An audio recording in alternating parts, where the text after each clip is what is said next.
nos últimos domingos, nós estudamos sobre a vida de José do Egito, né?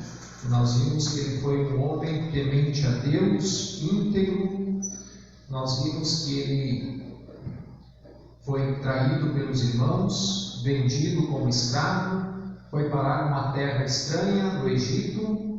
Lá trabalhou na casa de Potifar como escravo, mas a palavra de Deus diz que tudo que ele fazia prosperava, porque o Senhor Deus era com ele.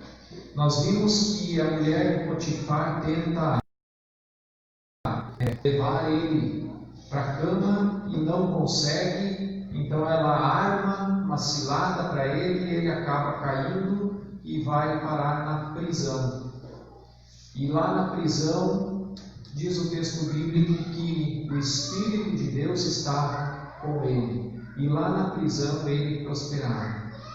E nós vimos os sonhos que ele interpretou, tanto na prisão, do copeiro e do padeiro, e depois então o sonho de Faraó, aonde que 7 anos o Egito teria fartura, mantimentos, grãos, cereais, e 7 anos então das vacas magras, né? 7 anos de seca, de estiagem, de fome na terra. E nós vimos então que ele foi eleito governador do Egito, e ali então ele estava cuidando de tudo aquilo que se colhia, se plantava, que se fazia no Egito. Ele só respondia então a Faraó. E ali o texto diz que Faraó reconhece que o Espírito de Deus estava com ele, né? E agora nós queremos ver o desfecho dessa história. Abra sua Bíblia, Gênesis 41.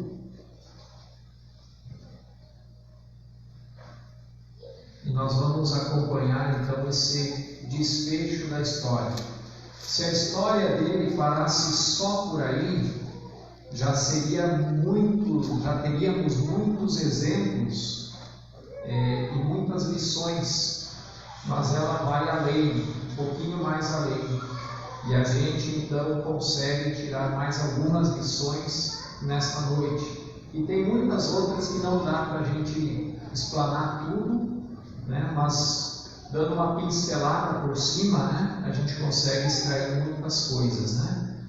Gênesis 41, 56 e 57 vai dizer: havendo, pois, fome sobre toda a terra, José abriu todos os celeiros e vendia aos egípcios, porque a fome aumentava na terra do Egito. E todas as terras vizinhas ao Egito vinham ao Egito para comprar de José, porque a fome aumentava em todo o mundo.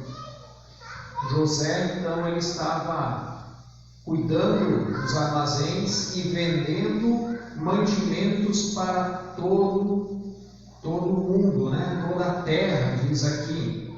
Aí a gente dá um pulinho, Gênesis 42, 6 e 7. José era governador daquela terra. Era ele quem vendia todos os povos da terra. Os irmãos de José vieram e se prostraram com o rosto em terra diante dele. Quando José viu os seus irmãos, reconheceu-os, porém não se deu a conhecer. Foi ríspido com eles. E ele perguntou: de onde vocês vêm? Responderam: da terra de Canaã, para comprar mantimentos, né? E aqui a gente vê então que José reconheceu os irmãos, mas os irmãos dele não o reconheceram. Nós vemos também que os irmãos de José, eles se prostraram o rosto em terra. Se você for ver lá o início da história de José, ele conta um sonho para os irmãos. Vocês lembram? Ele sonhou que tinha os feixes de trigo, e o feixe dele ficou em pé, e os feixes dos irmãos se dobraram na presença dele. E isso foi causando um pouco de raiva para os irmãos. E o fato do pai amar mais ele, então foi a gota d'água, né? E agora, então, aquele sonho que ele teve se concretiza. E os irmãos estão com o rosto em terra, prostrados diante de José. A primeiro momento a gente vê aqui que José foi ríspido, né? José já tinha esquecido do sofrimento causado pelos irmãos. Lembram lá Gênesis 41, 51? Que nós lemos o nome do filho dele, nós vimos no domingo passado. Diz assim: ao primogênito José chamou de Manassés, pois disse: Deus me fez esquecer todo o meu trabalho e toda a casa de meu pai. Aquele sofrimento José tinha esquecido. Mas agora, quando ele vê os irmãos, parece que tudo aquilo volta. Aquele sentimento que ele tinha de traição, de raiva dos irmãos, parece que volta à tona. Agora vem os seus irmãos, né? E ele então responde com rispidez. E aqui vem uma lição para nós. Quando não perdoamos, quando lembramos daquilo que aconteceu, sentimos a mesma dor do que no momento que o fato aconteceu. É como se fosse uma ferida.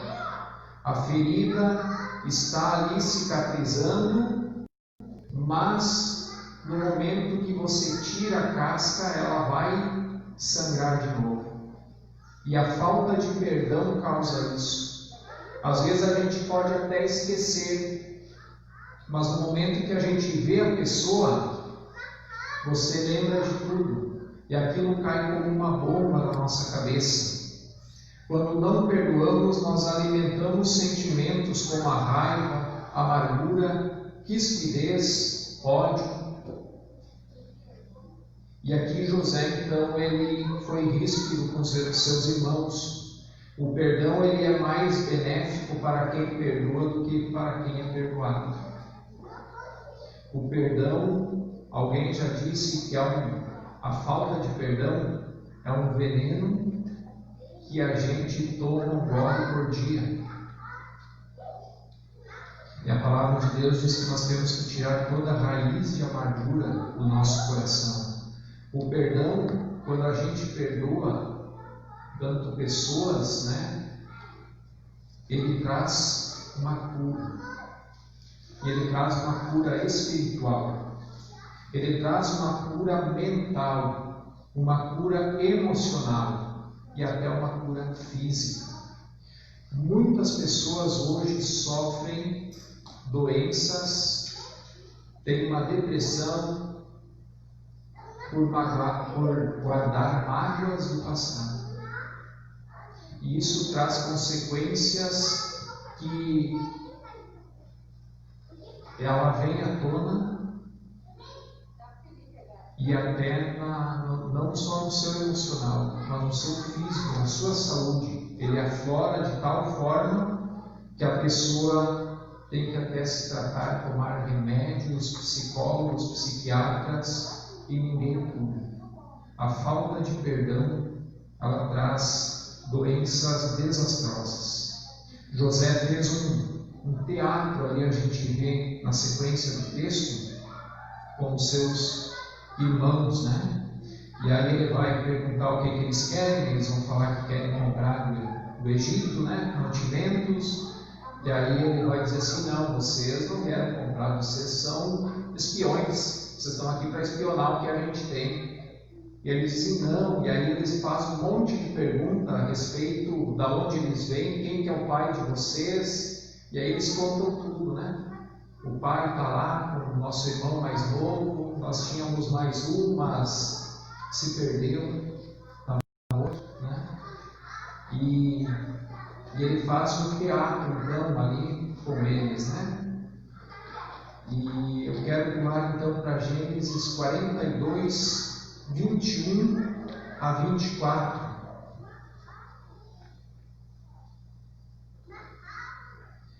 Diz assim: então disseram entre si: Na verdade, estamos sendo castigados por causa de nosso irmão, pois vimos a angústia da sua alma quando nos pedia, e não lhe demos ouvidos. Por isso, nos sobrevém agora esta ansiedade.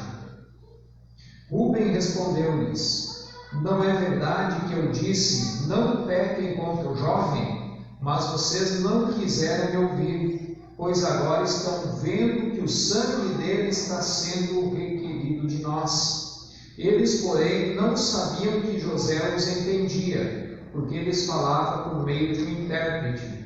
E retirando-se deles, José chorou.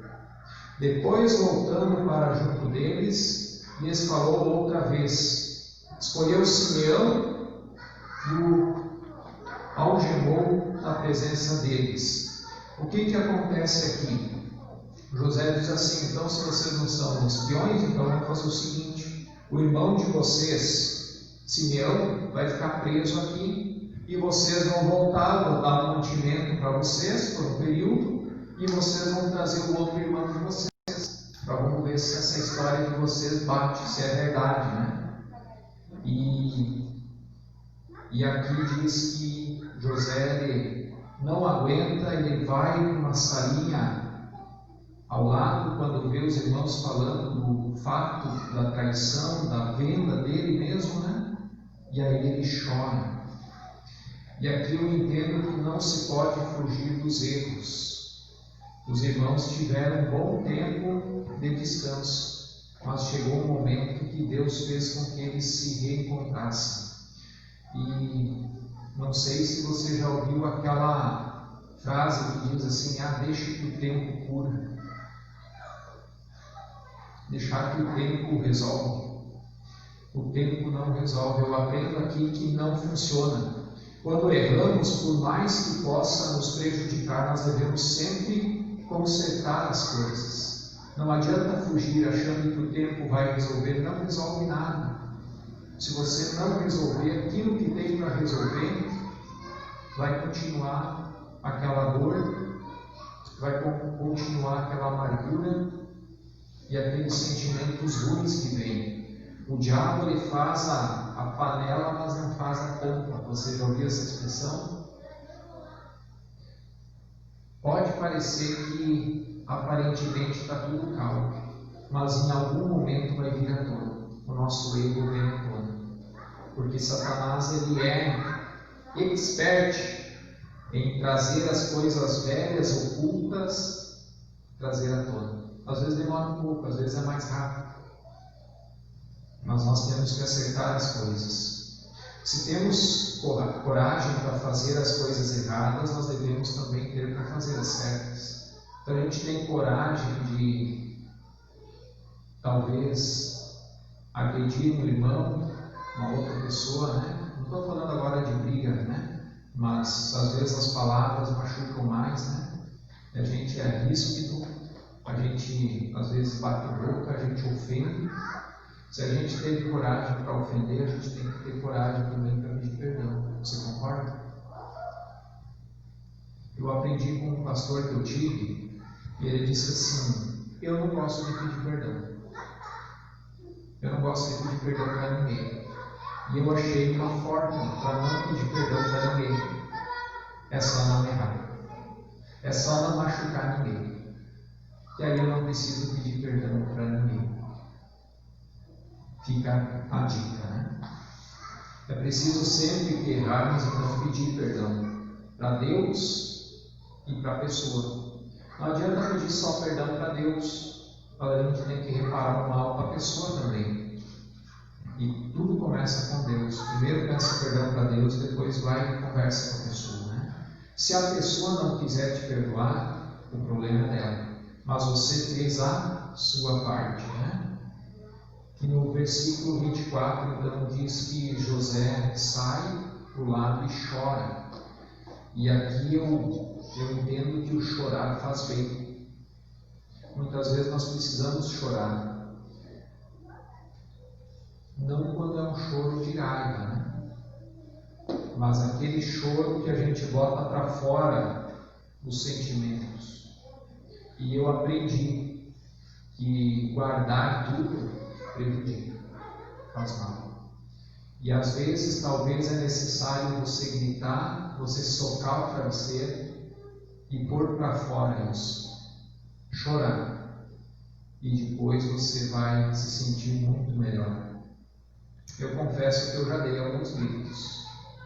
Quando eu era vendedor, às vezes dava umas encrencas, parte de entregas, parte de empresa, e tinha que resolver com o cliente já estava por aqui no dia também, e tantas coisas que ele queria resolver, não queria mais nem conversar, e eu tinha que ir lá resolver, e é caminhoneiro querendo ir embora, e empresa ligando para resolver o problema, é um cliente irritado, e às vezes eles chutam o balde. E aí você tem que respirar fundo, porque se você perder o cliente, você perde vendas. E eu era só profissional, eu precisava vender, né? Não podia perder cliente, nem emprego. E aí muitas vezes eu entrava no carro, saía dirigindo, eu dava uns gritos, eu estava sozinho, eu dava uns gritos. Porque eu aprendi que botar para fora faz bem. E aqui José parece que faz a mesma coisa, né?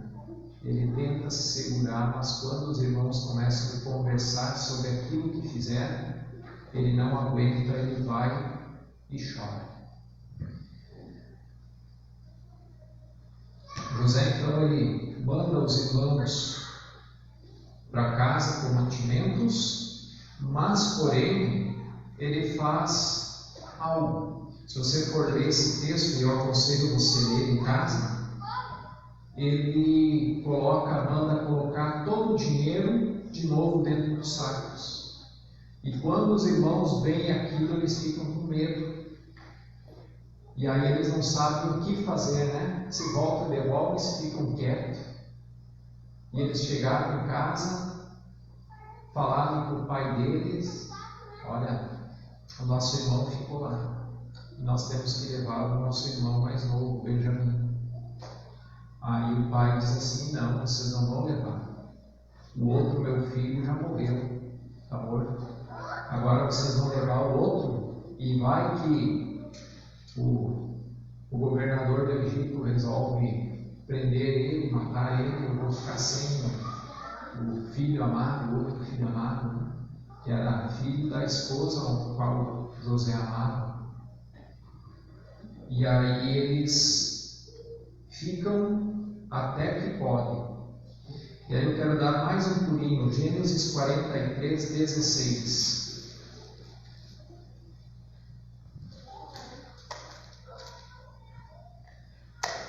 Quando não deu mais para aguentar, quando o mantimento que eles levaram acabou, Jacó então manda os filhos de volta, vão de novo até o Egito e compram mais mantimentos. E aí eles dizem assim: mas pai, se nós chegar lá sem o nosso irmão, nós nem vamos voltar, porque nós demos uma palavra, nosso irmão já ficou lá e agora nós vamos ficar também.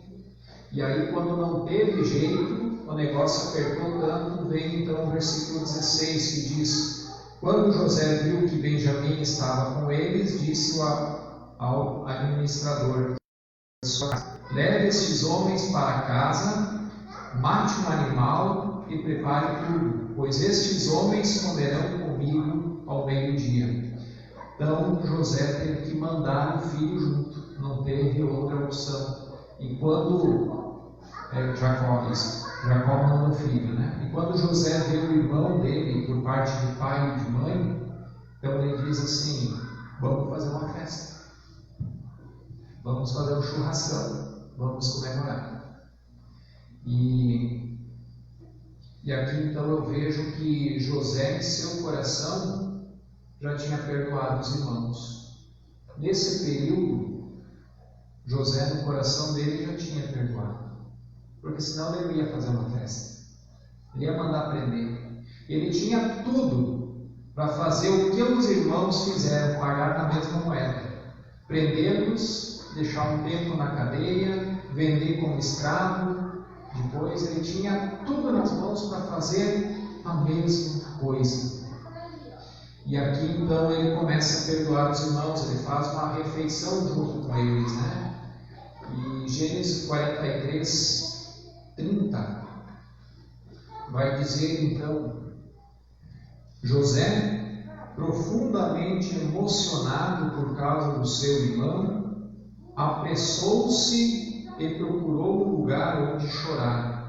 Entrou no quarto e ali chorou. Novamente, José não aguenta. E ele sai da presença dos irmãos e vai chorar mais uma vez. Agora esse choro é de emoção, porque no coração dele ele conseguiu perdoar.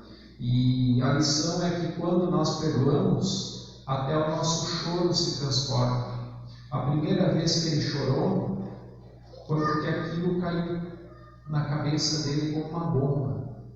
E todo aquele sentimento que ele teve voltou à tona. Agora não, agora ele chora de emoção. E José manda os seus irmãos mais uma vez para casa com cereais, com o dinheiro de novo no saco, e ele faz mais uma firula. Ele pega o cálice dele e manda colocar no saco justamente de Benjamim. E aí quando os irmãos saem, ele fala para os guardas: olha, vão atrás daqueles homens lá, que eles roubaram o meu cálice. E eles vão lá e os irmãos dizem: não, da onde que nós roubamos? Nunca. E aí os guardas não deixam bater uma revista. Começaram do mais velho até o mais novo. Quando abriram um saco de cereais do mais novo, encontraram o cálice. E aí então os guardas trazem Benjamim de prendem. E agora os filhos têm que encarar quem? O pai. E dizer para o pai a pior notícia que o pai queria receber. Ele não queria deixar o filho ir até o Egito porque poderia ficar sem o filho. E agora eles têm que vir e dizer: pai, ficou preso. O Benjamim estava. Mas José estava pensando em trazer o pai e toda a família. E ele vai arquitetar esse plano. Ele ainda não quer se revelar, mas aos poucos ele vai depois se revelando, né? Em Gênesis 41, 5 e 8, mais um pouquinho.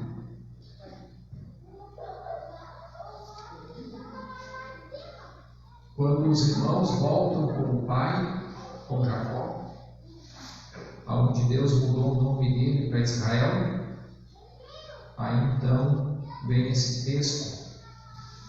José então se dá a conhecer.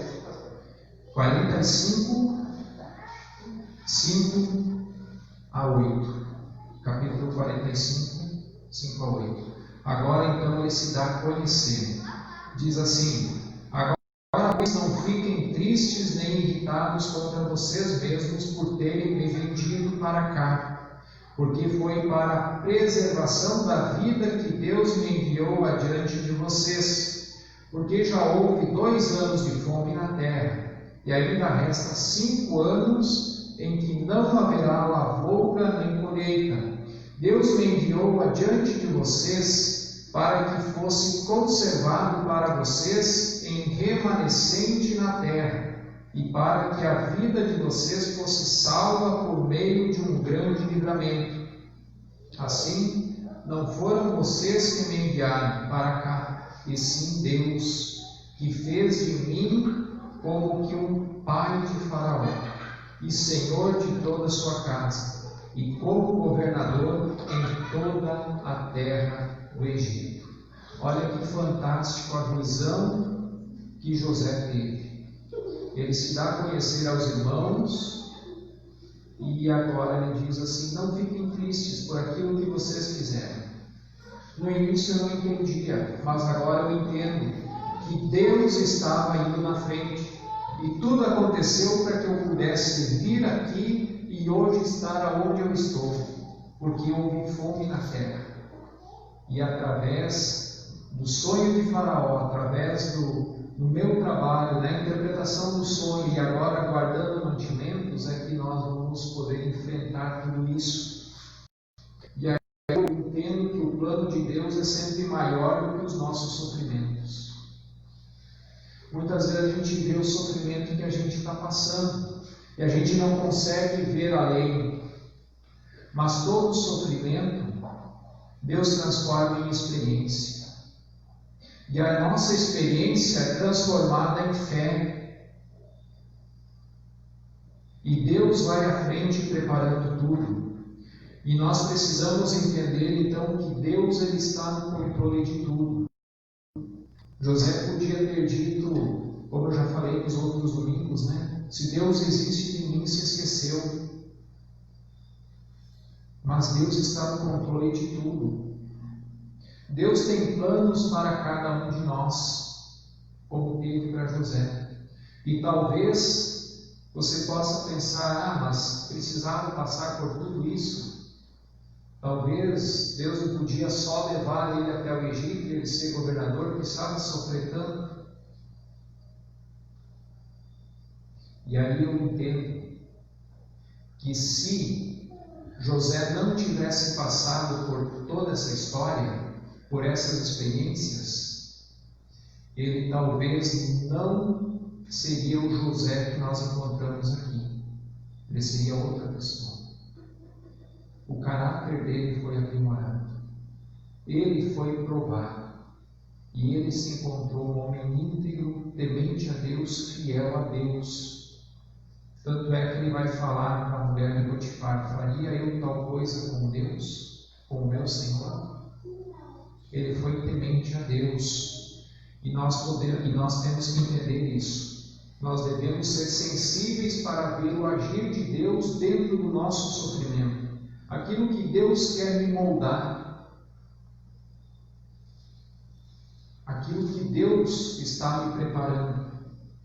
Nem sempre a forma que Deus age em nossa vida é aquela que nós gostaríamos. Porque nós queremos o atalho. Nós queremos tranquilidade. Mas Deus está nos moldando e nos aperfeiçoando. Como uma joia bruta, tem que ser lixada, polida, tirada as pontas. E isso dói. E isso dói. Mas é Deus que está trabalhando em nossas vidas. Quando somos tementes a Deus, íntegros, como José foi, ele transforma o nosso sofrimento em bênção. E agora todo o sofrimento de José virou bênção, porque através da vida dele, todos os povos da terra têm mantimento, senão todos iriam estar mortos de fome. Imagine 7 anos sem chuva. Você consegue imaginar?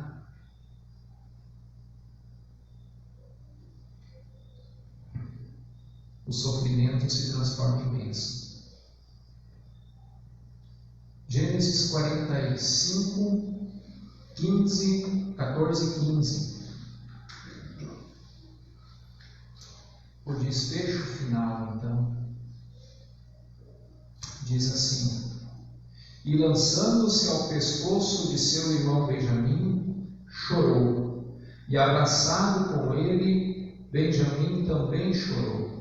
José beijou todos os seus irmãos e chorou, abraçado com eles. Depois, os seus irmãos falaram com ele. Até então parece que os irmãos estavam anestesiados. Eles não falam nada, só José fala. E aqui no desfecho, então, José os abraça e José dá um beijo.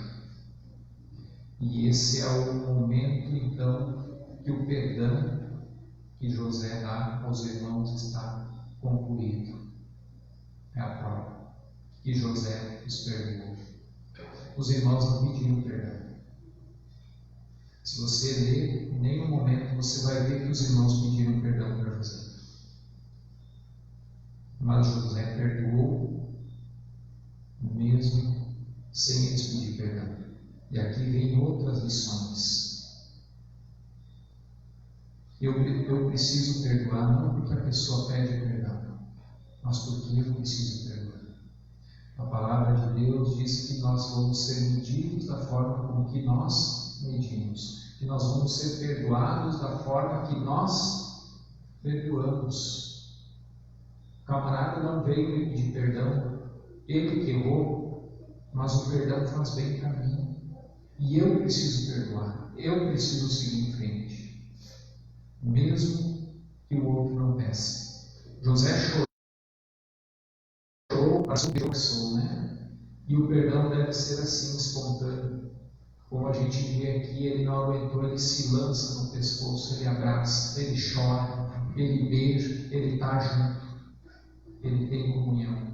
E o perdão deve ser assim, ele não deve vir com regras. Eu te perdoo se você se ajoelhar na minha frente. Eu te perdoo só se você não perdoa. O perdão deve ser espontâneo. E o perdão também deve ser esquecido. Aquilo se esquece, aquilo se apaga. É muito normal a gente ver em casais, né? Acontece algum problema, a pessoa pega a coisa, porque há 10 anos atrás você me fez isso, mas você já tinha perdoado. Perdão esquece. Se você não esqueceu, é porque ainda não perdoou.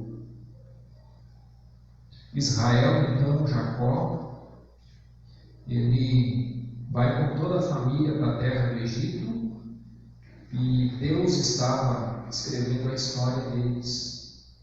E a gente, quando começa a ler essa história, a gente não entende tudo que Deus tinha. E aqui mesmo a gente não vê tudo que Deus tinha preparado. Mas você lembra da história de Moisés? Moisés nasceu aonde? No Egito. O povo de Israel estava onde? E eles foram libertos da onde?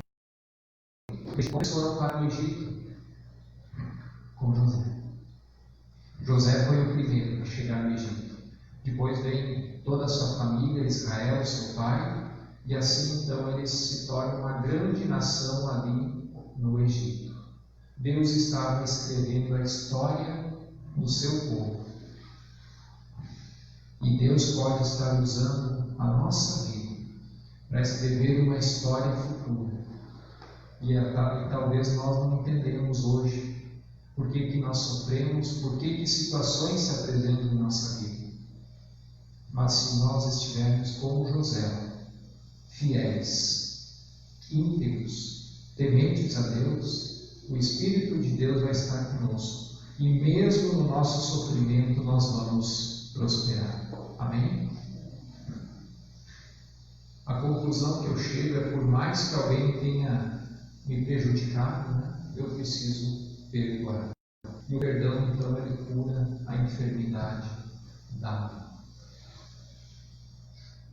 E é o que Deus nos dá, é o que Deus nos oferece. Através de Jesus Cristo, Ele nos dá o seu perdão. Quero orar por você mais uma vez. Senhor, nós queremos te louvar e te agradecer por essa história fantástica que tu deixou registrada na tua palavra, Senhor, da vida de José, que nos ensina tantas lições, Senhor.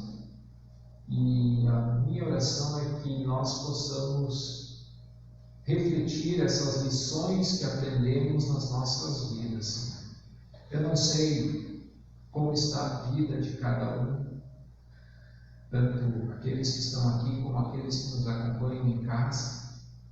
Eu não sei, Senhor, se tem alguém que está magoado, está talvez distante da família, está faltando o perdão da família. Eu não sei, Senhor, mas tu sabes. E que tu estejas tocando no coração, Senhor, daqueles que precisam liberar o perdão, Senhor, para que possa haver uma reconciliação, como nós vimos aqui que José teve essa reconciliação com os irmãos. Que assim aconteça, Senhor. Talvez famílias que estão divididas, afastadas, que possa haver novamente comunhão. Abençoa-nos, Senhor, e que possamos, mais uma vez, com a tua ajuda, refletir essas lições na nossa vida, no nosso dia a dia. É o que nós te pedimos, Senhor. Em nome de Jesus.